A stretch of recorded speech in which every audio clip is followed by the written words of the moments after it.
Hello. A lot of people ask what is a very good combination for data wrangling or data manipulation in Julia, and here's a recommendation.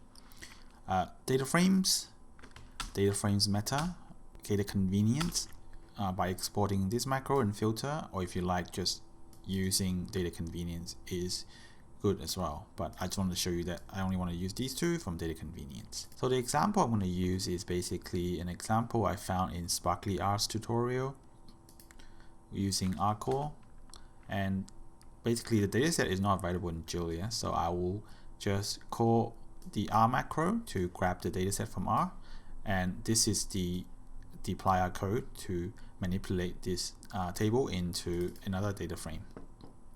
It does a group by, summarize, create 3 new columns, and does a filter at the end and collect.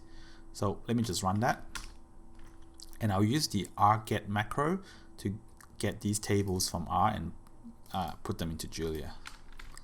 So you can see here I grab these 2 tables, and delay R you can see has 1,319 rows and 4 columns, so that's the output of the manipulation. So how do you do this in Julia? So I'll be using this macro, pipe macro. This macro comes from data convenience, but it's just exporting the lazy.jl's macro. And why do I do that? It's because lazy.jl also exports the group by function, which clashes with data frame. So you are new to Julia, you may be confused by the error messages. This is the same issue as where dplyr exports the select function and some other package also exports that, so that can cause conflict. So to make it easier to use, I just export this from data convenience. So if you're just using data convenience, you'll not run into the issue. Group by and combine function you see here are from dataframes.jl. They're basically the same as group by and summarize in dplyr. And the where macro comes from dataframes meta. It just makes it a bit easier to write the filter statements. So here we go. We take the table, do a group by, and do a combine. And the syntax in Julia in data frames to do the summarize is a bit different. So the way to read that is the operation to apply and the output column name, and also input column name, the operation to apply and output column name, and again input column name, operation to apply and output column name. So clearly this is saying take the distance column, take the mean, and then output it as dist. So that's pretty easy to read once you get used to it.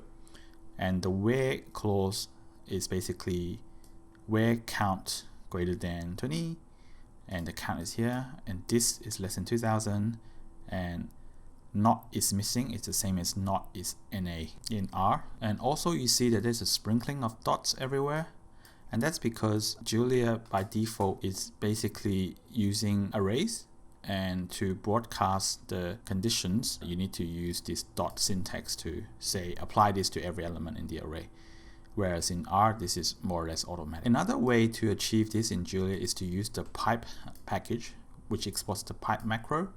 And the only diff with using the pipe macro and this macro is basically in pipe you have to be explicit about where the previous results go. So in this case I take pipe, and this is the table I want, and put this table into anywhere where you see an underscore.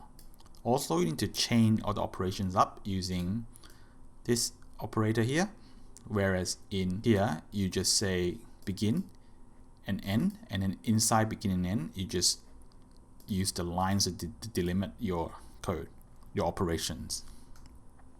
So this is the key difference between pipe and using data convenience or lazy, but it's really the same thing. So it's really up to your preference. Some of you may be wondering, that's all cool, but if I do use this macro, how do I pipe a result into something that's other than the first place? The way I recommend is to say like this. This is where I pipe the result into the second argument instead of the first via the NT join. And the way I do that is I define a anonymous function with just one argument. In this case, x is the only argument. So therefore, anywhere where I put x is basically where the previous result will go. So I can basically do an anti-join with some other data frame, but pass the results from the previous run into it, and it will just work as per normal. In the very near future, data frames meta is being updated. So if you find the summarize function combined as not as convenient to use, in the future this syntax will become available. So instead of doing input operation and output, you can write it in this style. So just the output equals to operation and the column, and it will just work.